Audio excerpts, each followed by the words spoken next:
United Kingdom across the earth.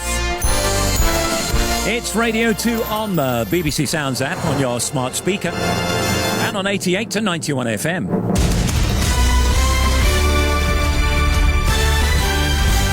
BBC News at 4 o'clock. This is Justine Green. Britain is sending more military aid to Ukraine, including a counter-battery radar system, GPS jammers and night vision devices.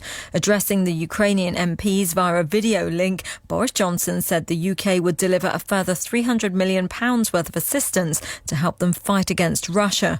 A former Ukrainian national security advisor, Alexander Danylyuk, says the equipment will be put to good use.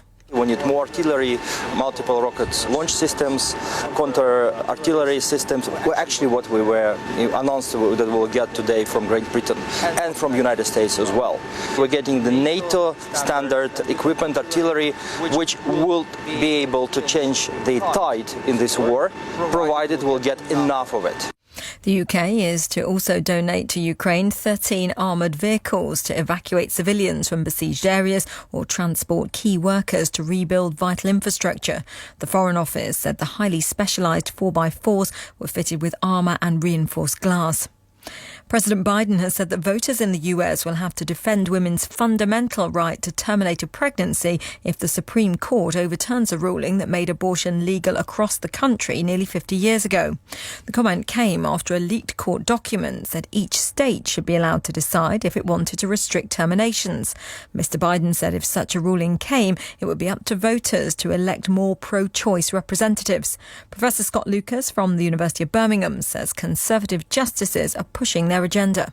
They're doing it not really on the basis of legal argument. They're doing it really as a political argument, which is let's hand this over to the state legislatures because they know that in almost half of the U.S. states, which have Republican-controlled legislatures, they have either passed or are on the verge of passing abortion bans or abortion restrictions. Up to 18 states. The day that Roe versus Wade is overturned, the ban on abortion comes into effect immediately.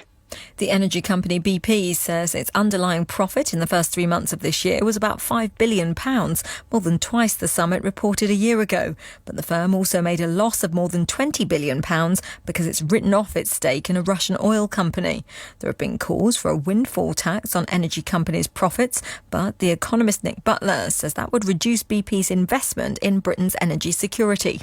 What they're doing in the North Sea, for instance, is developing some fields which are now look more economic because the prices are higher. They're not huge, but they will be big enough to offset some of the oil and gas that we're not going to import from Russia. That's one choice. Then they're investing in renewables, wind, hydrogen, all sorts of things in the UK and elsewhere. A man has been found guilty of threatening the Labour MP Peter Kyle last October by holding up a makeshift gallows with a noose outside Parliament and telling him this is what we do to traitors. Lance O'Connor, who's 57, has been handed a conditional discharge and ordered to pay £660. BBC News, it's 3 minutes past 4. Thank you, Justine. Sport now, here's Jonathan McKeith. Thank you, Steve. And a big night of football ahead. Jurgen Klopp says he won't take Liverpool's appearance in the Champions League semi-final for granted. They take a 2-0 lead into their second leg against Villarreal.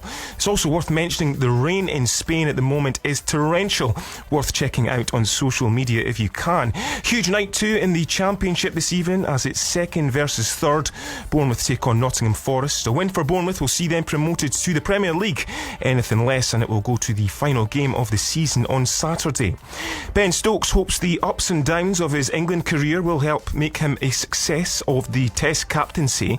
Stokes was announced as Joe Root's successor last week and will begin his reign against New Zealand at Lord's next month.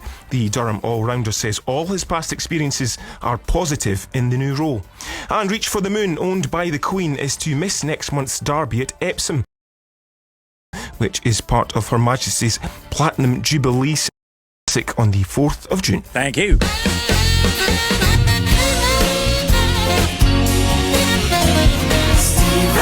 Hello, you're on The Big Show.